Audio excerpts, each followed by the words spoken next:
Welcome back to another episode of the React Room. I'm your boy Dom K. AJ in the building. And today we're going to review Boracity Magazine's Why the Music Industry is Terrified of BTS.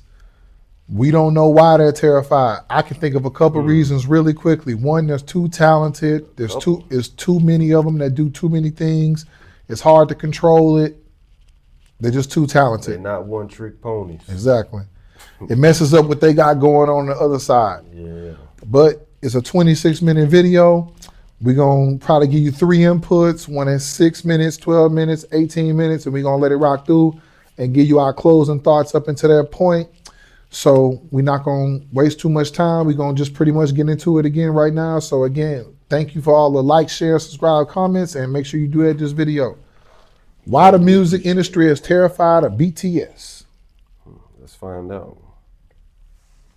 On April 3rd, Jimin of BTS became the first South Korean soloist to debut at #1 on the world's biggest music chart, the Billboard Hot 100. His song Like Crazy became the 7th song ever by a Korean act to reach #1. The other 6 songs are BTS's songs. So all of the Korean songs that reach #1 are from BTS and BTS members only. Actually, all the songs from Asian artists that debuted at #1 are from BTS and BTS members only. And believe it or not, this is extremely scary for the music industry. Since BTS entered the Hot 100's top 10 for the first time in 2018, the music industry has done everything in their power to prevent them from getting #1 songs. But why does BTS keep succeeding despite literally being one of the most sabotaged artists in the industry? And why would all these music entities work together to harm one artist? Isn't this simply paranoia from BTS fans? The industry's actions say something very clear. BTS cannot be at the top, and they don't try to hide this anymore. Everyone can see the industry's obvious intentions by looking at the times they come up with a weird new rule that prevents BTS from succeeding in their charts. Just look at the latest one.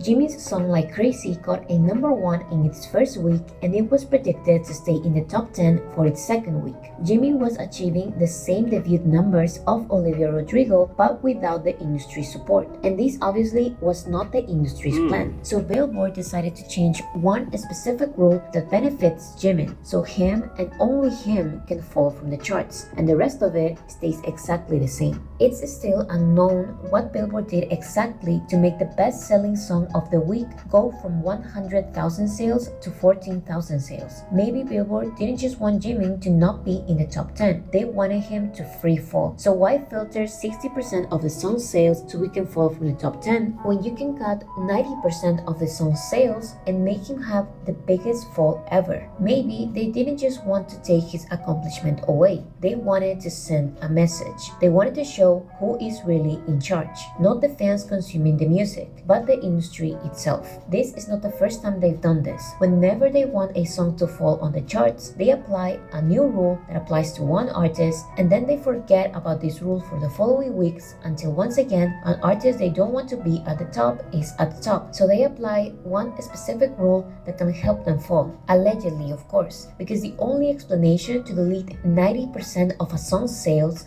is for Luminate, which tracks these numbers, to track each payment by looking at IP addresses and credit card information. And that's illegal, and Billboard would never, of course. So why would the whole industry go out of their ways to prevent one artist from succeeding?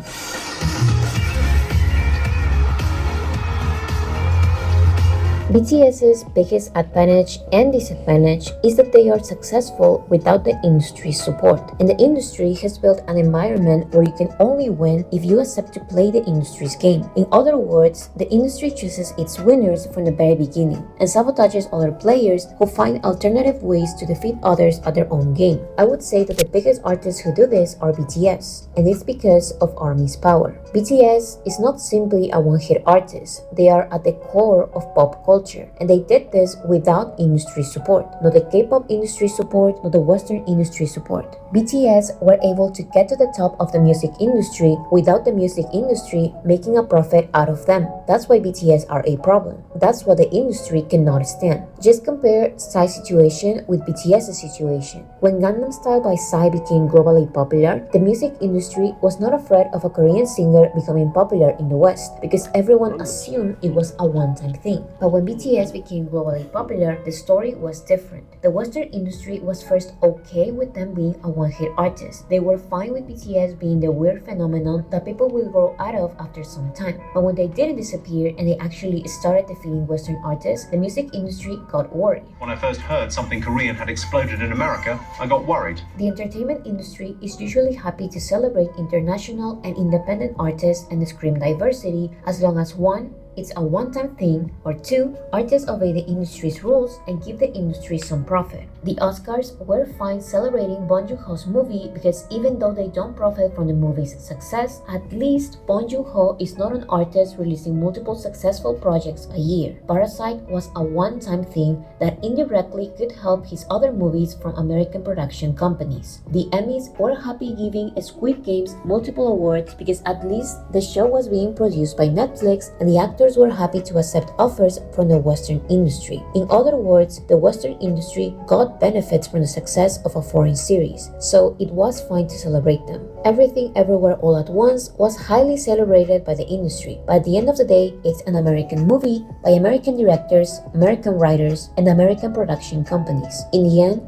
the movie's success is the American industry's profit. But singers are different because they constantly release music and their success can become constant support from fans. So an artist's success can rely on the fans more than it relies on the industry itself. And that is not something the industry wants. This is why a song like Despacito, which was already the most popular song worldwide before the Justin Bieber feature, was not recognized at all by Billboard or any other entity from the American music industry. They only accepted the song as a global success when Justin Bieber and his American label were involved and making a profit out of it. This is why the Billboard Music Awards were happy to invite Psy to their ceremony, but they never gave Gangnam Style, the biggest song of the year, a number one. Many factors prevented Psy from achieving this. To start, Psy never left his Korean company to fully sign with an American label, so his music never got proper industry support. Also, at the time, Billboard didn't count YouTube views as streams, making it obvious how the charts didn't reflect what the public was actually listening to. Even to this day, and with many chart adjustments, the Billboard charts are just a reflection of the artists the industry wanted to succeed from the very beginning. Of course, there are exceptions like Gangnam Style, Old Town Road, and some organic TikTok hits. But how far they go and how far they'll keep being recognized depends on the artist's willingness to shake hands with industry people. And again, So right there, Okay. I know everything I've been seeing so far is true. That was a hot song back then. What? Gangnam Style. Yeah, everybody doing that dance. Yeah, I know why they mad, but that's crazy because they have no type of support, and they did it all their own. They want to cancel them out like that. That's what they be doing on the billboards. It's tricky. I know it's tricky. I can feel what they're saying because I'm saying the same thing with Drake right now. You can see that if they want to get you out the top, like, or just look at how They could just when make just make you go away. All right, just look at when they was charting. Drake always in the top 10, and when Not Like Us dropped and Euphoria dropped, Family Matters and Push Ups was in the top 10. It was right there. Yeah. And then all of a sudden the next week they were just completely gone, and all his songs were going up. I was like, how is it? Do fans not count this? And I was like, I don't know. Like, I was told they couldn't count YouTube, but then I heard they count YouTube. Just like I was hearing that, like on Taylor Swift and them side, they was counting at one time merchandise selling as part of at the concert. I'm like, how is this a part of the sale? I don't know how that actually goes, but like she said, like they just changed the rules, so I could believe it. Like I said, if they just changing the rules, man, for them to still debut at number one, Through all of that.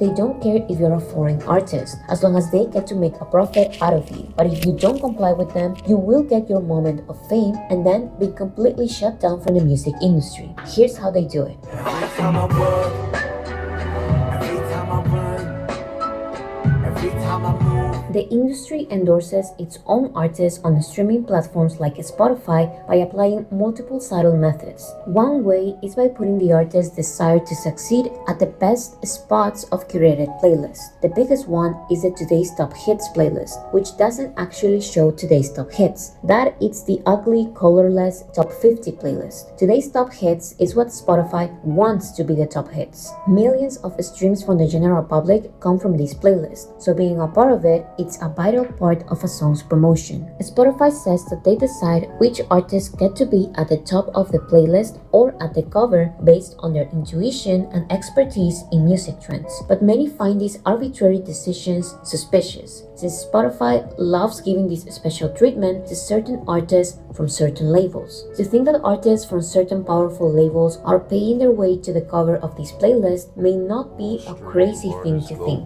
Spotify also takes advantage of the automatic autoplay feature. When you stop listening to an album you like, they will immediately play you a song they want you to stream. More recently, Spotify updated their homepage to a TikTok-like feed that lets you scroll down endlessly with songs and music videos being automatically played. So while some artists get millions of streams added because of passive streams from curated playlists and the accidental streams from the autoplay feature, BTS get millions of streams deleted because fandom behavior of willingly listening to a song every day is considered bot behavior. So if you compare BTS's unfiltered streams with their filter streams, you will find out that they are the ones with the highest rate of filter streams. Their streams get deleted more than any other artist. There are even days when their streams are cut in half. But Spotify is not the only platform doing this. YouTube also? Some of BTS's biggest waves of new fans came from YouTube. Their music videos get so many views that BTS started breaking every YouTube record imaginable, time and time again. So every time BTS broke a record, YouTube changed their algorithm to find ways to delete what they say are inorganic views. But it's pretty clear that their algorithms never worked properly. That's why they keep changing it every time BTS gets a new record. So just to talk about the latest YouTube algorithm change, I'm going to talk about the most successful music videos from a Korean act so far this year. According to YouTube, it's this video. But according to the massive wave of new BTS fans you can find on Twitter, TikTok, and YouTube itself, it's On the Street by J-Hope of BTS featuring J. Cole and Like Crazy by Jimin of BTS. But both of these videos get millions of views deleted every day. It's common for YouTube to do this in the first 24 hours with every music video, since it's the day they get the most views. As days pass, fans stop mass streaming and YouTube stops deleting views. But this is BTS, so YouTube is still deleting their music video views today, weeks after they were released. You may still think that YouTube is just deleting fake views, but it's simply impossible for a random Jimin interview to get more views in its first hours than an official and anticipated Jimin music video. It's not crazy to believe that YouTube disproportionately deletes views on BTS's music videos specifically. Let's be logical for a second. These K-pop acts are not bigger than BTS, and that's okay. But it's not okay for BTS to get their views deleted every hour while these other microscopical songs get views added because people are forced to stream their music videos as YouTube ads. On the other hand, because of these two videos, BTS recently received one of its biggest waves of new fans, probably the biggest since 2021. Yet YouTube wants us to believe that these are the real numbers. Global takeover group BTS in the studio. There they are. Probably the most fraudulent practice in the music industry is giving radio importance. At least with streaming platforms, there is this sense of autonomy. Streaming platforms may choose the artists they want to be at the top. They may recommend you their songs and music videos time and time again. They may even steal a stream from you because of their autoplay features and paid ads. But at least there are ways to fight this. ARMYs may not get BTS ads and recommendations, but they can look for the songs and videos themselves. ARMYs may not get all of their streams counted, but at least the industry recognizes about half of them. But what has no solution except to pay is radio. Radio mysteriously chooses certain songs to Payola. get played and stays with those, giving them millions of radio spins and points to music charts that will give them a number one. But here you have Jimin of BTS, who has a number one song and millions of radio play requests by fans and still receives 0 points from radio. And this is not even a crazy foreign song that the American general public may reject. This is a mainstream yet nicely produced pop song in English. But this is just reality. It was not in the industry's plans or in their best interest to make like crazy popular. So when it happened, they once again pretended like BTS doesn't exist and continue sabotaging their songs. Life Goes On was another radio-friendly song by BTS that got a number one on the Hot 100, but they received a total of 6 spins on US radio. That's 0 points for music charts. Dynamite and Butter were number one songs in English by BTS that were played on the radio to an extent, but the number of spins were not enough to maintain their number one position. They were only able to stay on the top of the charts because people were streaming and buying their songs. That is the main difference with BTS's songs and the industry songs. If you take the millions of radios, That's another interesting thing. I know this is true because I told you there's no way these songs got 1.7 billion views. This is the reason why we didn't see none of this. Because I remember all of this crap. Yeah. Miley Cyrus. Yeah, That was more. This was real. Yeah. But Flowers, and that was like a lot of these songs were not more popular than like I said, when I heard Butter and I heard Dynamite, and I told you, I said, bro, there's no way I would have heard this if this was a number one song. They're blocking it from all of the plays. You can only hear it through YouTube. If you don't hear it through YouTube and you're not from them countries, they just cutting it all off. But Bro, why? look at this drop off. Bro, 0. 70.9, 39.8, 50, like Selena Gomez and Rema, Coi Leray, Taylor Swift. Look at this, 0.1. That's clear. Like, come on now. Hey, I get it. The coalition. The coalition. for the majority of the industry's promoted songs, they wouldn't only have bigger falls than BTS, they would simply not be in the chart at all. This is how the industry chooses their success stories from the very beginning. Mass radio play makes a song debut look more successful than what it actually is. Only able to stay on the top of the charts because people were streaming and buying their songs. That is the main difference with BTS's songs and the industry songs. If you take the millions of radio spins from the majority of the industry's Negative promoted 44%. songs, they would only have bigger falls than BTS. They would simply not be in the chart at all. This is how the industry Funk chooses their Flex. success stories from He the just very said pay beginning. for play Mass radio schemes. play makes a song debut look more successful than what it actually is, and therefore it misleads and attracts the general public. If this doesn't work and the general public still rejects the song, the industry doesn't give up. Mass radio play makes an unsuccessful song stay in the charts with minimal sales and streams from real people. While this happens, songs like Jimin's, which literally got a #1 and millions of people streaming and buying, will still not receive any radio spins. Radio doesn't care about how radio friendly the song is. They don't care about the millions of faithful listeners they will get if they play BTS music. They don't care about the most requested songs. The industry's plans are the industry's plans. Every time you come around, you know I can't say no. The reason why many talk about the industry as a whole is because all of these music entities are interconnected one way or another. Artists and their labels know that being on the Billboard charts gives the illusion that the general public is listening to a song. And to get a #1 song on this chart, you need streams, sales, and radio play. So music labels, allegedly, pay for all of this radio play, fraudulent streams, and media play because they can be an investment for future real sales and streams. This can be an investment for real popularity and real listeners. If all of these investment fail to convince the general public and the label is bold enough, they will continue paying for these tactics to stay on the charts while no real people are streaming or buying the song. These failed industry promoted songs that no one is listening to will then be nominated for Grammys with the excuse I got Ed Sheeran on here. quality and not popularity. These Grammys will then elevate the artist and the music label's reputation, and then they will get more money invested in them. This money will then be used to buy media play, radio play. Can I say this is not a bad comparison they got? Because I didn't think people was really listening to him. I thought that was always fake too. The artist may get their investment money back,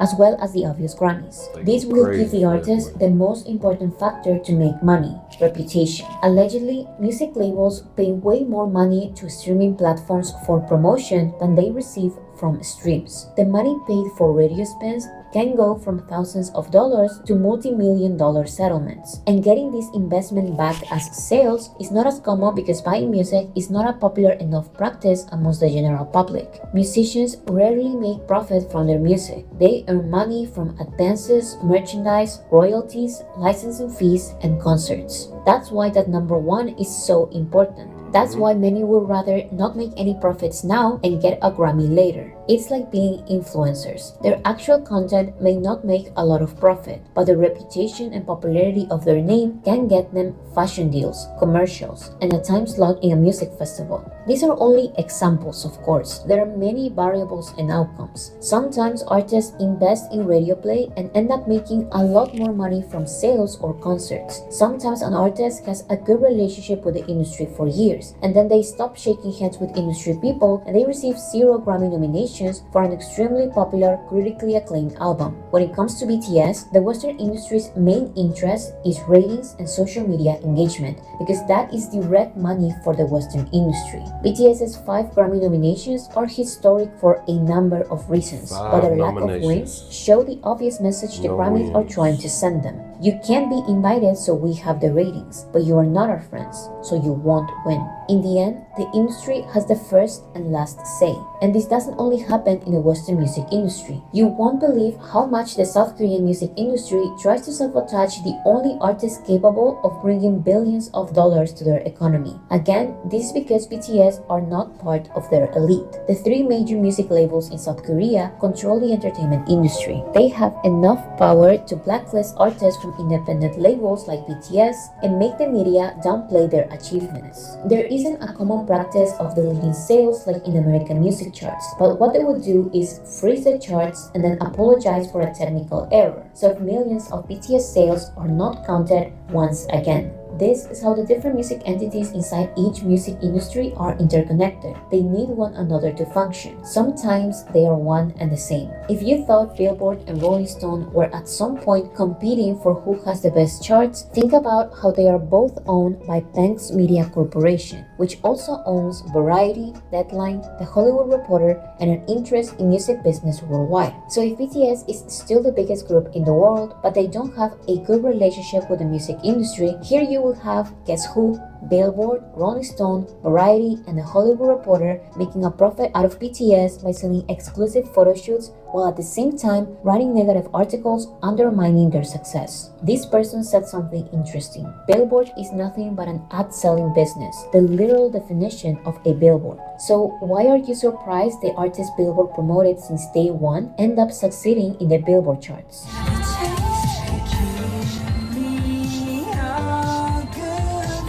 Like I said, there are not many artists that make money from their music, but music sales are still an important. We know it's not that many artists that make money from their music. That is what we do know. So why you think?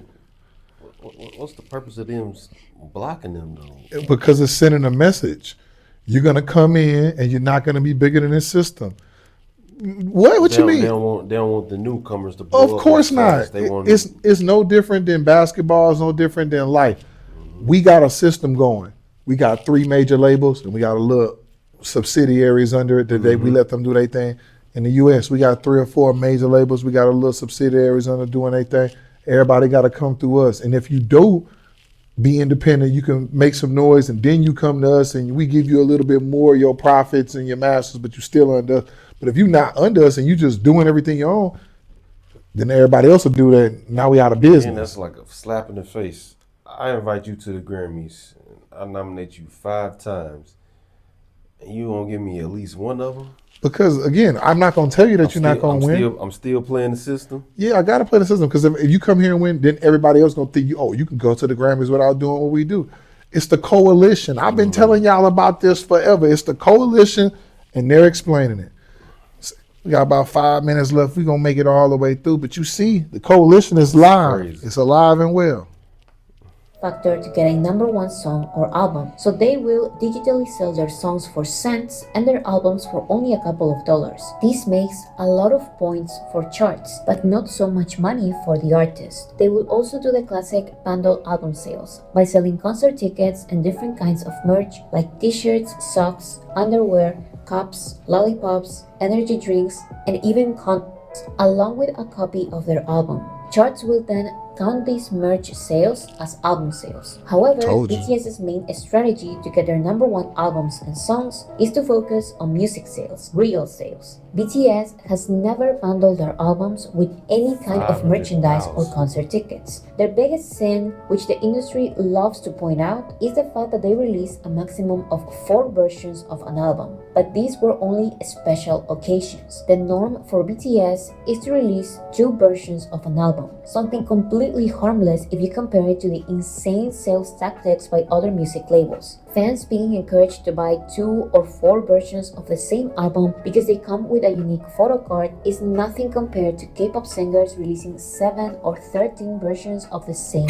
album. BTS's 2 or 4 versions of an album don't have the purpose to maximize album sales, or they would be way cheaper. BTS's album versions are intended to actually make money, and their number of versions usually has something to do with the album's concept. If they think one version of an album is enough to capture the album's concept, then they will release only one version. If the album's concept works better in 2 opposite works, then they release 2 versions. It's as simple as that. Another common practice to maximize sales is to release remixes of a song. All of these remixes, sales, and streams will be combined and help the main song climb in music charts. BTS very occasionally releases multiple remixes of a song, and ARMYs buy these remixes to help BTS stay on the charts, since they receive literally 0 points from radio and their streams are cut in half. But while BTS is being criticized by the industry for this remix tactic, other artists are celebrated and called smart and iconic for doing exactly the same.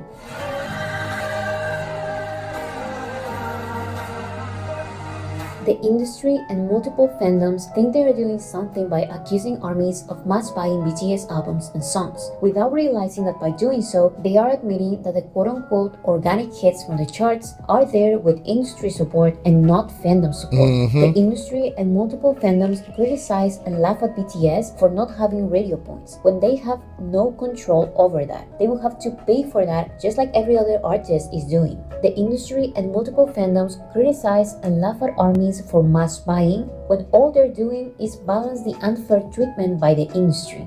If BTS is not willing to pay for radio, which is illegal, or pay for playlisting in streaming platforms, then ARMYs will buy every copy of BTS music available. BTS depends on their fandom and their fandom only. That's what terrifies the industry. BTS are able to stay on the charts while actually making money from their music. That money goes to the BTS members and their Korean label, while the Western music industry receives nothing. Even the distribution deal BTS has with an American label benefits BTS more than it benefits the American label. So the label prioritizes their actual signed artists and dismisses BTS. That's what makes the industry mad. That's why the industry has ridiculed them so much that fandoms have convinced themselves that BTS are the corrupt ones instead of being the against all odds winners in a corrupt industry. And this is beyond the industry being petty. Other fandoms are convinced that the general public's support is better than fandom support, because that is, according to the industry, organic success. But as you can see, there is nothing organic about these tactics.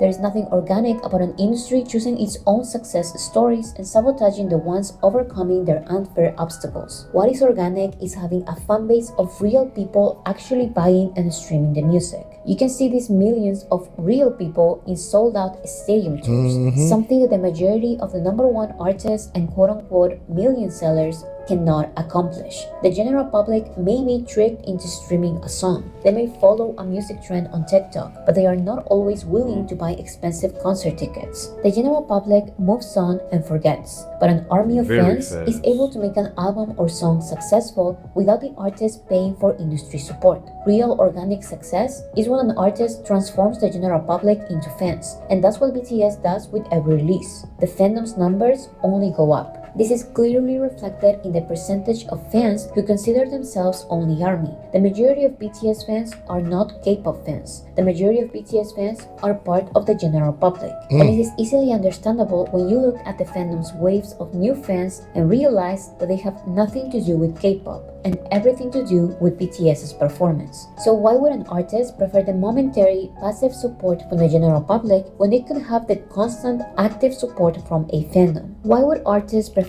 a theater or arena concert with people who only know their one or two TikTok hits instead of a sold-out stadium with people who know all of their songs? Why is constantly convincing the general public to be your fan not organic success?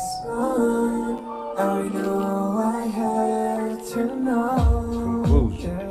I think it's very hypocritical for fandoms to cry about how the charts have no meaning anymore every time BTS gets a number one. Yet they love celebrating the number ones from other artists who got there with weird tactics, to say the least. If now anyone can fool the charts and what BTS is doing is so easy, then why aren't more artists getting number ones only with sales? Why are the charts irrelevant only when BTS succeeds in them? And don't get me wrong, the charts are obviously corrupt. The obvious message they try to send every time BTS gets a number one shows how aware they are of their corruption. The obvious humiliation from the industry's actions and media articles show how the industry doesn't care at all about their little mafia getting exposed. They don't care because they know that the general public will keep falling for their tactics. The general public will still believe that a song they don't even like is organically successful because they've listened to it on the radio hundreds of times. The general public will still believe that their accidental monthly stream in Spotify doesn't count much. Fandoms will still believe that what's best for their favorite artist is the industry and the general public support, rather than their own fandom buying the music and concert tickets. But every time ARMY helps BTS succeed in the same music industries that sabotage them, they prove a point. And no matter what the industry does, BTS will make money with no American music label in between, and not shaking hands with industry people.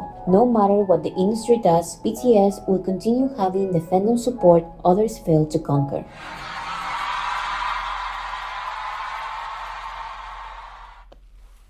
The other ones. Man, that is an eye opener. Man. They stopped, bro. They stopping them from making so much Allegedly, extra money. allegedly. People. Allegedly, but if I that can is I see this but I in can real believe time that's- every day. I can believe that's going on because there's so many artists this has been getting done to. But as a group, as a big group that's successful like them, I would have never thought this. I would have thought it when I first started getting into K-pop. When I start looking at all of these artists and I start being like, bro, these sounds are not just in the language. These are actually, they're singing English. We can understand this. Even if it's half Korean and half Japanese and they have English, we still play that. Why am I hearing this? How's this song have 1.5 million views and I've never heard it? How does this song have 700 million views and I've never heard it? But I see videos with 20 million and 10 million and 5 million. They are blocked. It's been like this since 2009, 2010, since the mother groups was out. Yeah. They've been blocking us from the Asian artists who do pop and everything. Because again, they can't make money off of this. They make more money when it's like that. But again, one thing about it is the algorithms will be broken. They've been broken. They're exposing. And again, we just got to keep speaking on it because we clearly see that. I believe everything I just saw because there's no way you have 0 radio plays and you in the top 10. You wouldn't even be in the top 50. Worldwide. They changing rules to stop you from, and you still hit number one? Hitting number one. Hey, man. What do you guys think about this in the comments? Do you believe it? Is this true? Is this why more people, BTS has a great army, but imagine what the army would be if everyone heard about this. These international groups sound so good and sound way better than some of the Western groups. Some of the Western It's a threat. It's a threat. It's a threat. I get it. No, I get it. Yeah. So you guys tell us in the comments, what do you think? Is K-pop in this day, is it a threat to Western music? Is BTS a threat to Western music? Let us know in the comments. Like, share, subscribe. Peace. Peace.